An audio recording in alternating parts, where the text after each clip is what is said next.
Christmas isn't Christmas in a Goan household unless it doesn't have this one dish that's always present this time of year, and that is this gorgeous Vindaloo. Now, what is a Vindaloo? It comprises of two main ingredients, getting it its name, that is vinegar as well as some garlic.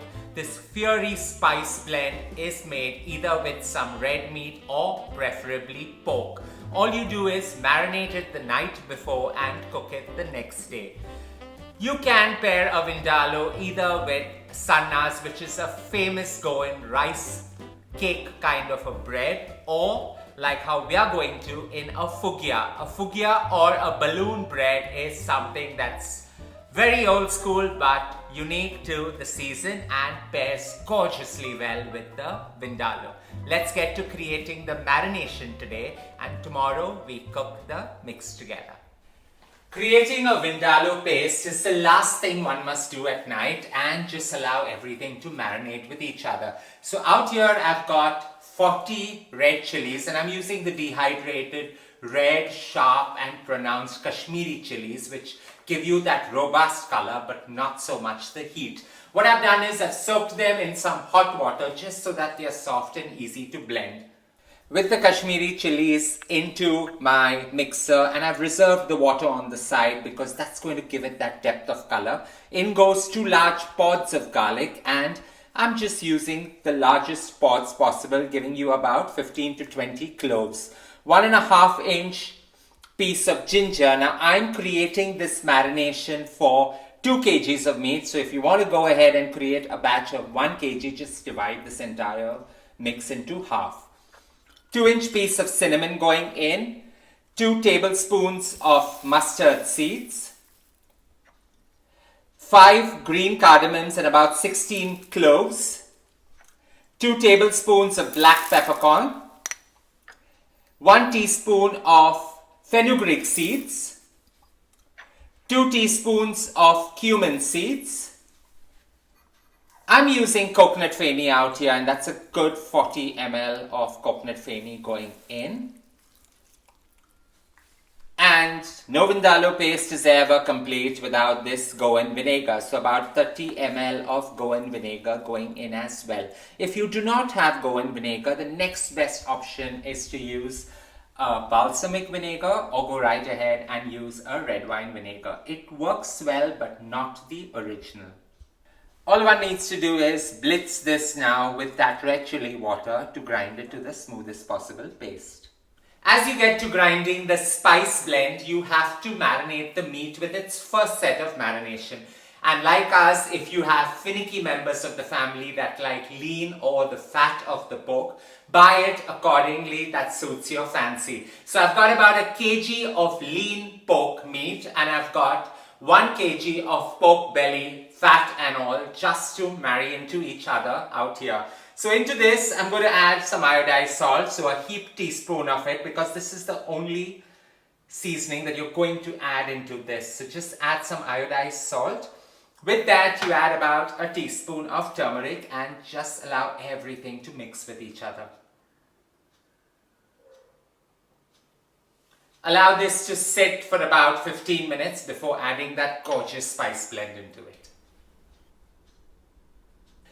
As we allow the pork to sit in its first marination of turmeric and salt for about 15 minutes, let's get to fermenting the yeast for the Fuggias. So here I've got a cup of warm water. To that, I'm just going to add a pinch of sugar and about 1.5 teaspoon of dehydrated yeast. We just wanted to regenerate and get frothy. So 15 minutes, it's all it requires to activate this, and then we're going to create that gorgeous Fuggia batter. With the yeast water emulsion nice and frothy and allowing it to rest for 15 minutes, into a bowl I've got about 2.5 cups of refined flour. To that, I'm going to add about 7 tablespoons of sugar. Now, since this is old school, you must go in with your hand and just feel the entire thing well together. So as you mix the sugar and the refined flour well, allow it to just mix in perfectly well. Into this, you add about 200 ml of coconut milk. So Just put that in and allow the entire thing to mix well with each other. This is not a dough. It forms into a very, very soft and light kind of a batter. To that goes the 1 cup of yeast mixture that we have in. It has fermented very well and activated, and now you just let everything mix with each other.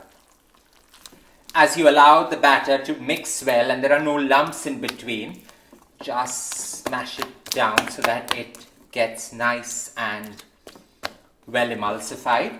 Into this, you just finally add 1 whisked egg and just mix it through and through.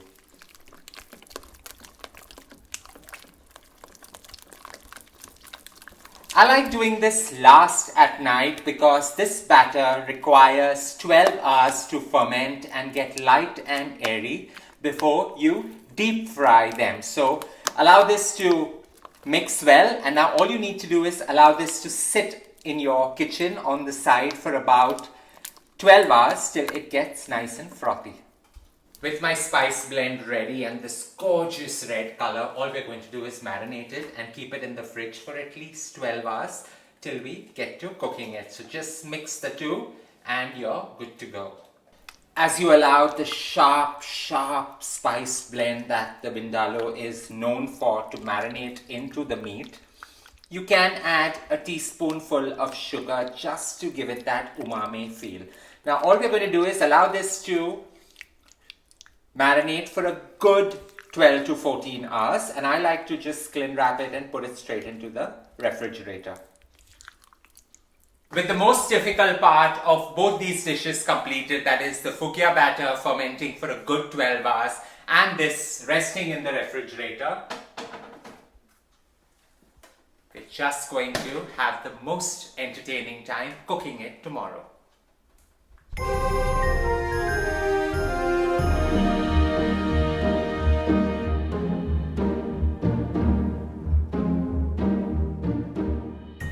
With all the heavy lifting and the work done the night before, now comes the most easiest part, wherein all you need to do is take your Vindaloo spice blend, which has been marinated for a good 12 hours, put it into a cast iron or a heavy bottom pan, and if you do not have a heavy bottom pan, just put a griddle on the fire on the slowest possible flame and allow this to cook covered for a good 90 minutes. Slow and steady. The heat is concentrated and it allows everything to just come together so well.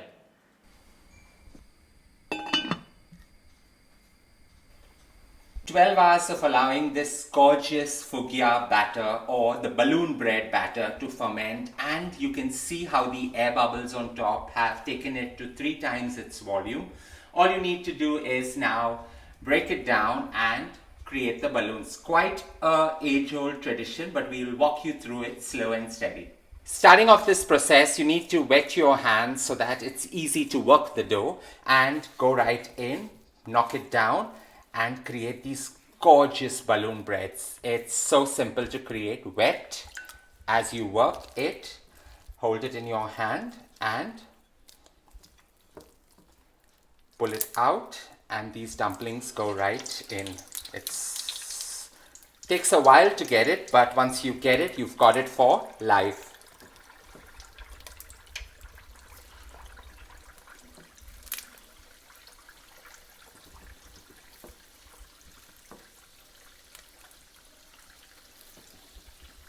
Ensure your oil is moderately hot so it cooks well and gets that golden brown color.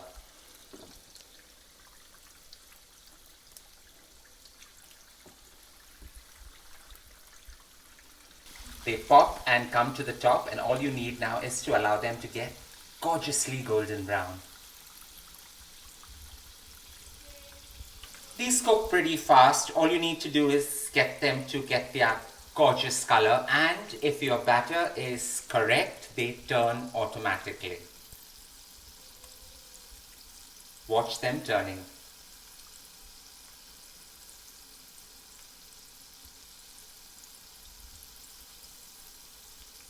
The moment they reach this color, they are done. All you need to do is now drizzle off every excess oil that's there and put it on kitchen absorbent paper.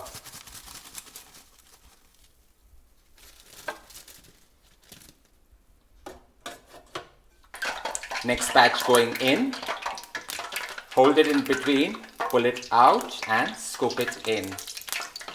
Hold it, pull it out, scoop it in. Ensure your 4 fingers are together and your thumb just helps to push everything out.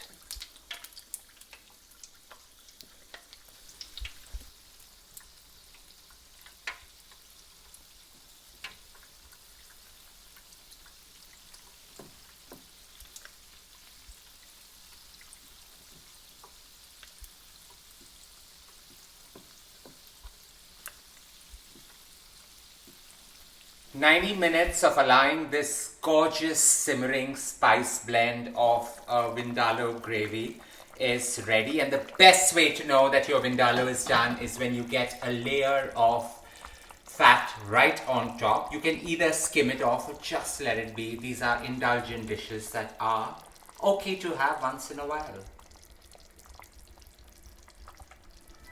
Pork Vindaloo is that starry wonder that no Goan house is ever complete during the entire Christmas festivities. This is a must-have dish, and if you pair it along with the Fuggias or the balloon bread, it's a match made in heaven. I hope you enjoyed creating this gorgeous creation with me, a little bit of old school coming together in perfect harmony. You can preserve this further so that the spice blend just gets more pronounced, or have it right away. Don't forget to share loads of love by hitting on the like button, and as always, don't forget to subscribe.